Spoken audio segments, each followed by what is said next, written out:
ChatGPT சாதனையை முந்திய சத்குருவின் miracle of mind செயலி. ஈஷா யோகா மையத்தில் சத்குருவின் மிராக்கிள் ஆஃப் மைண்ட் செயலி அறிமுகம். வெளியான 15 மணி நேரத்தில் 10 லட்சம் பதிவிறக்கங்கள் கடந்து சாதனை. மனநல பிரச்சனைகளுக்கு தியானம் தீர்வாக அமையும் வகையில் செயலி வடிவமைக்கப்பட்டுள்ளது.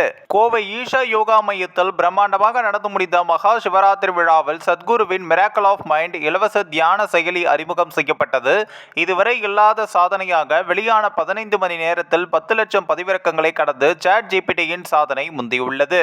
இச்செயலி வெளியான 24 மணி நேரத்திற்குள் India, America, Canada, England, Australia, Singapore, Malaysia, Hong Kong, Germany, Kenya, UAE உள்ளிட்ட 20 நாடுகளில் பெரும் வரவேற்பை பெற்று வருகிறது. மேலும் ஆங்கிலம், ஹிந்தி, தமிழ், ரஷ்யம், ஸ்பானிஷ் ஆகிய மொழிகளில் இச்செயலி வெளியாகியுள்ளது. வெறும் 7 நிமிடத்தில் செய்து முடித்து விடக்கூடிய இந்த தியானமும் முறையான வழிகாட்டுதல்களுடன் இந்த செயலில் வடிவமைக்கப்பட்டுள்ளது.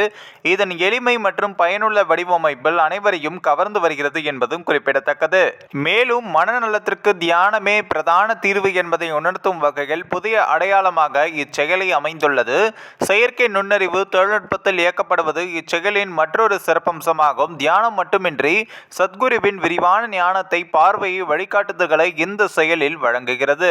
இது குறித்து சத்குரு தன்னுடைய எக்ஸ் சமூக வலைதள பக்கத்தில் பதிவிட்டுள்ளதாவது: அந்த பதிவில் 2050ஆம் ஆண்டுக்குள் உலக மக்கள் தொகையினுடைய 30-33% பேர் மனநோயால் பாதிக்கப்படலாம் என எதிர்பார்க்கப்படுகிறது. இதற்கு காரணம் நம் பிரச்சனைகளுக்கான தீர்வுகள் நமக்கு வெளியில் இருப்பதாகவே நாம் எப்போதும் கருதுகிறோம். ஆனால் எல்லா தீர்வுகளும் நமக்குள் தான் இருக்கின்றன. ஆனால் அந்த உள்தன்மையை அணுகுவதற்கான வழி நம்மிடம் இல்லை. இந்த வழியை எப்படி அணுகலாம் என்பதை மிராக்கிள் ஆஃப் மைண்ட் செயலி உங்களுக்கு கற்றுத்தரும். உங்கள் வாழ்விலும் பிறரின் வாழ்விலும் இதை நிகழச் செய்ய தினமும் 7 நிமிடங்களை ஒவ்வொருவரும் செலவழியுங்கள். இந்த நிகழச் செய்வோம் என்றும் குறிப்பிட்டுள்ளார்.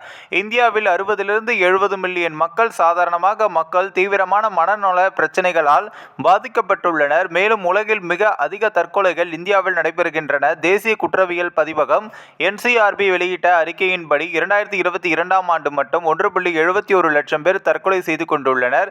இந்தியாவில் இந்த ஒரு விகிதம் 1 லட்சம் பேருக்கு 12.4% உயர்ந்தது. இதுவரை இல்லாத அளவிற்கு அதிகமாகியுள்ளது. இது போன்ற மனநலன் சார்ந்த பிரச்சனைகள் அதிகரித்து வரும் முக்கிய தருணத்தில் மிராக்கிள் ஆஃப் மைண்ட் செயலின் வெற்றி ஒரு முக்கியமான மைல்கல்லாகவும் கருதப்படுகிறது. தியானத்தை தவிர இச்செயலி பல்வேறு தலைப்புகளை கொண்டுள்ளது.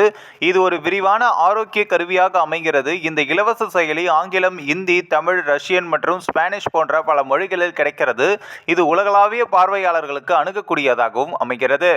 இந்த ஒரு வீடியோ குறித்து உங்களுடைய கருத்துக்களை நீங்க மறக்காம கமெண்ட்ஸ்ல சொல்லுங்க. நம்ம ஏஷியா நெட் நியூஸ் தமிழையும் தொடர்ந்து ஃபாலோ பண்ணுங்க.